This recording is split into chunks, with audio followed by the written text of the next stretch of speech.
بسم اللہ الرحمن الرحیم الصلاۃ والسلام علیکہ یا سیدی یا رسول اللہ وعلیٰ آلکہ و اصحابکہ یا سیدی یا خاتم النبیین۔ قال رسول اللہ صلی اللہ تعالیٰ علیہ وسلم خیرکم من تعلم القرآن وعلمہ او کما قال علیہ الصلاۃ والتسلیم۔ حضور سید عالم صلی اللہ تعالیٰ علیہ وسلم کا ارشاد گرامی ہے کہ تم میں سے بہتر شخص وہ ہے کہ جو قرآن سیکھے اور سکھائے۔ شیخ طریقت محمد محسن منور یوسفی صاحب، ان کی عقیدت انتہائی پاک باز اور صالح مرد حضرت حاجی یوسف علی نگینہ صاحب رحمۃ اللہ علیہ کے ساتھ ہیں۔ ان کی یہ مرید ہیں،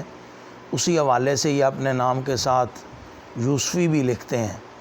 اور انہوں نے جدید انداز میں اپنے مریدین کی تربیت کے لیے، مسلمانوں کی تربیت کے لیے اپنے بچے کو پڑھایا اور اسے انگلش کی بہت اچھی مہارت دلوائی، اور اب الحمدللہ حضرت بہت آسان پیرائے میں، عوامی انداز میں، علمی ابحاث کو چھوڑ کر، بہت ٹیکنیکل گفتگو کو چھوڑ کر، بڑے آسان اور سادہ الفاظ میں وہ اپنے مریدین کو اور دوسرے اپنے طالبین کو تفسیر القرآن جو پڑھاتے ہیں، اس کے بعد ان کے صاحبزادے شیخ احمد محسن جو ہیں وہ اس کی انگلش میں ٹرانسلیٹ کر کے تو یورپ کے جو مسلمان ہیں ان کی رہنمائی کے لیے اور قرآن پاک سے لگاؤ کے لیے وہ انگلش میں اس کو ٹرانسلیشن کر کے پیش کرتے ہیں۔ تو یہ بہت اچھی کاوش ہے۔ عقیدہ اہل سنت چونکہ بنیاد اسلام ہے اور اسلامی ضرورت ہے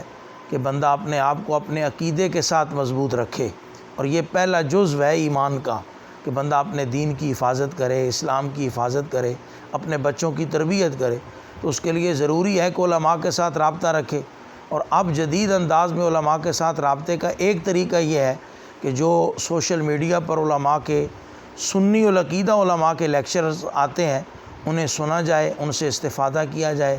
اپنے بچوں کی تعلیم و تربیت پر غور و فکر کیا جائے۔ اللہ تعالی ہم سب کو عمل کی توفیق عطا فرمائے۔ میں امید کرتا ہوں کہ آپ لوگ اس چینل کو زیادہ سے زیادہ سبسکرائب کریں گے،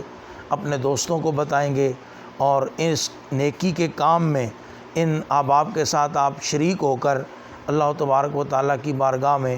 نجات کے لیے دعا کریں گے، سرخرو ہونے کی کوشش کریں گے۔ دین اسلام کی ترویج اور اشاعت کے لیے ہم سب کو اللہ تعالیٰ زندگی کے آخری سانس تک توفیق عطا فرمائے۔ وآخر دعوانا الحمدللہ رب العالمین۔